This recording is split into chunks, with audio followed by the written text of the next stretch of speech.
Hi friends, ఇప్పుడు మనం కొబ్బరి తోటలో వండుకొని తినబోతున్నాము. జస్ట్ చూద్దామండి ఎలా ఉంటుందో.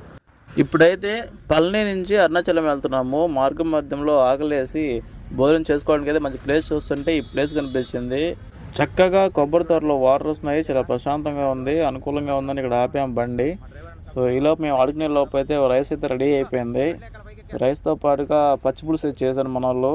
ఎండుమిరపకాయలు, చింతపండు ఇవన్నీ వేసి పచ్చిపులుసు తయారు చేశారు. పచ్చిపులుసు ఫైనల్గా ఇలా వచ్చింది. మన వాళ్ళు ఫోన్ చేస్తున్నారు, ఇంక మనం కూడా పెట్టుకొని దీని టేస్ట్ చూద్దాం అనేసి వేసుకున్నాను.